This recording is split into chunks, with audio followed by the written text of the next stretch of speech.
Welcome back to Andy Cooks, the show where me, Andy, professional chef for 20 years, brings you along on my journey becoming a better home cook. And today, if you can't already tell, we are talking about the much requested beef pho.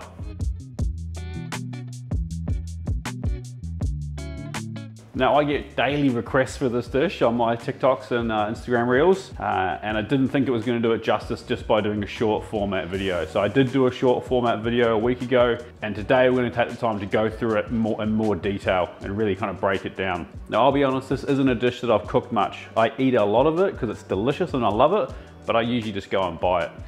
It's a long process, you know, it takes 4 to 5 hours from start to finish. You got to be organized, you got to be prepared, but it is worthwhile doing every now and then, because the results that you get at the end are spectacular. And if you're lucky enough to know a Vietnamese family, then get yourself invited to one of their family meals, because they know how to put on a spread, the Vietnamese, and there's always amazing amounts of delicious food. Hot tip, if you've got a Vietnamese mate, invite yourself around to a family meal.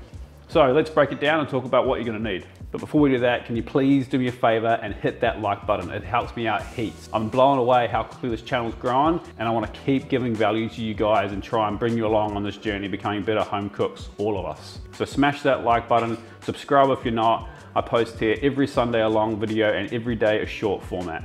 Now let's get stuck in. All right, let's talk about all these ingredients we're gonna need. So beef bones, you're gonna need about 2.5, 3 kilos-ish of beef bones. The recipe will be down below, so don't feel like you have to jot this down. So we've got a plethora of different bones here, just some knuckles, some marrow bones cut in half. These are some rib bones from some tomahawks that I had. Whatever you can get your hands on. Marrow bones are pretty good though, I like the flavor that gives. So then the beef itself. So I've got a piece of Wagyu chuck here. You do not need Wagyu chuck. I'm just very lucky that I have access to this stuff because I work for this great company called Kilcoy Global Foods, and we produce this stuff. This is Coriander, Marble Score 6 or 7 Wagyu chuck, and it's absolutely delicious, but by no means do you need to go out and buy Wagyu chuck, I should say, for this. Any everyday kind of chuck will be fine. Brisket also works well in replace of this. And then you're gonna need something a bit more tender and a bit more of a steak. So this is some ribeye that I've got, some Angus ribeye, also from Kilcoy. We're gonna kind of par freeze this and slice this really thin, and then we'll whisk cook it by pouring our stock over the top, and we'll serve it next to our slow cooked meat. So also to go in the stock pot, onions, which are brown onions, which are gonna char up really well. Ginger, which we're gonna char up really well. All our spices. So we've got coriander seed, black cardamom, cinnamon, clove, and star anise, and we're going to toast those before we put them in the stock pot. Rock sugar, fish sauce, good quality fish sauce. I went on about that I think in one of my last videos. Get a good quality fish sauce, it makes the world of difference. And then to serve, we're going to need rice noodles, bean sprouts, Thai basil, coriander, some chillies if you like it spicy, lime, sliced white onion. Now Thai basil can be tricky to find sometimes, it's getting better. I did find this in the local supermarket. If you can't find Thai basil, you can use normal basil, but I just stick to using spring onions and coriander or cilantro, wherever you're from. So for the bones, I like to roast my bones. I think traditionally it's more just brought to the boil and then the skin's taken off and then they're washed and then done. I prefer to roast. I think you get a better beefy flavor. So let's get these in an oven. So these are going in just like this, with no salt or anything, just into our 200-degree oven, 35-40 minutes until they're nice and golden brown. All right, so while they're toasting, we're just gonna char our veggies and toast our spices. Just take the real end root bit off. You don't need to peel the onions, and then just into halves. Now ginger, take this big piece of ginger, just cut it straight down the guts. Come over here, and we're gonna get these all toasty. So here we've got like a simple cake stand or trivet, just over the open flame, and we're just gonna toast those like that. And you want some good color. So this here is our stock pot that we're going to use. You want a big stock pot for this. You want to be able to use a lot of water. And our spices, we're just going to toast them as well. So just in a dry pan, and go the spices. Now if you've got an electric stove, an electric hob, and you can't do this over an open flame, just put them on a baking tray and you can put them in the oven with the other bones. So this is what you're looking for. Really good dark color. All right, so once the onions have really nice color, just like this, set them aside. The same thing, straight over the flame with your ginger. All right, rock sugar. Now, if you can't get rock sugar, Then brown sugar will work fine, or palm sugar, or just plain white sugar even. Piece about that size, 35 grams. Flip that ginger over, and we've left the heat on this other pan that we had the spices in. It's time to seal off our chuck. Just gonna season it like we would normally, and then into our pan. Now our ginger's nice and charred.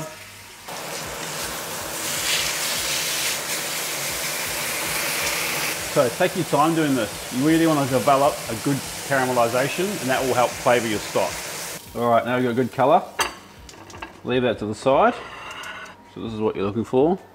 Nice color on your bones once they're out in the pot. So now we're going to add 6 litres of water.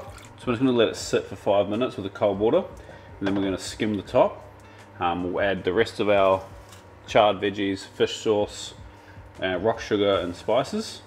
We'll bring that up to a simmer, and then we'll add our chuck, cook it for 2 hours, take the chuck out, cook it for a couple more hours, and then we're good to go.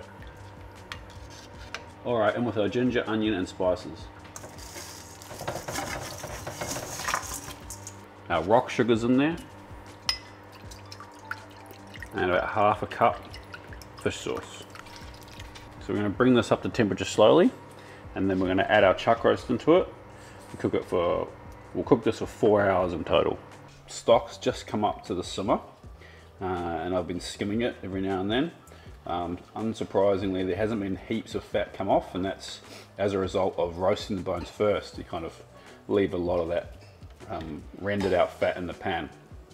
You do want to try and get this foamy stuff off if you can, but just be careful not to take any of the spices, or if you do, try and get them back in there. And a lot of Vietnamese restaurants, they have these like mesh looking bell things that they put the spices in and put that whole thing in there. I probably explained that terribly, but that avoids having all these spices float to the top. Anyway, I digress. Our piece of chuck, in she goes. We're going to turn this right down. We don't want this to boil. We just want this to simmer for 2 hours, and then we're going to pull that chuck back out, and we'll keep cooking the stock. See you in 2 hours. All right, so we're 2 hours in, and I've skimmed it a couple of times, but hasn't been a huge amount of fat come up, and the broth's still nice and clear. You can see it's only on a very light simmer. We don't really want this to kind of get too crazy. Could probably go a little bit hotter though. Anyway, it's time to pull out this piece of chuck. So we're going to pull this out, let it cool down, then we'll slice that as well to serve with our noodles. Another 2 hours, and we're good to go. Yummy. All right, so another 2 hours are gone, and our broth is looking and smelling amazing. So a couple of little things to do before we dive into this, so let's get them done. So we're going to soak our noodles in cold water before we blanch them. And we'll get our garnishes ready. So we get some wedges of lime, and finely sliced white onion, and then all the herbs. I like spring onion as well. Pick some herbs, so got some Thai basil, coriander, bird's eye chilli, bean sprouts. How I do it, put that in the middle of the table and then serve everyone in a bowl of noodles with the broth and the meat, and then they can kind of garnish it and finish it how they want. I'm just going to cut it down the middle like that. Oh, that looks pretty good. And then cut strips this way. And the rib, which I've just frozen for like half an hour. I can't stop eating this stuff.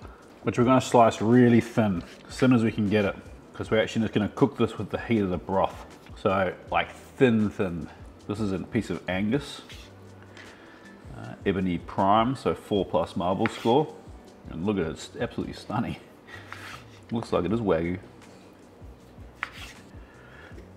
All right, we've got water rapidly boiling for our noodles, and they go. and they don't take long. In the bottom of your bowl. Now we start putting our meat in. So we got our raw beef, our cooked beef, some bean shoots. I like bean shoots, I pile them in there. And I don't blanch them first. Some people blanch them first, but I don't think there's any need. Some white onion. Now it's time for the broth. Straight from the pot. Over that beef. All that glistening little pearls of fat in there. Spring onions, some cilantro, basil, a few chillies, nice squeeze of lime, and a little bit more fish sauce. And that's my idea of a good time. Let's see how this tastes. It's so good. Beautifully balanced. Sweet, sour, salty, spicy, super rich umami. That's an absolutely delicious plate of food. Definitely take the time to make this at some point. Fully respect it's not something you make every day, but it's worth the effort every now and then. To my Vietnamese mates, I really hope I've done your national dish justice. It's an absolute winner. It's in my top 5 dishes of all time. I absolutely love it. To everyone else, if you haven't made it, please try it. It's definitely worth it. Do me a favor guys, hit that like button if you've enjoyed this, subscribe if you're not, and I'll see you next Sunday for another video. Peace.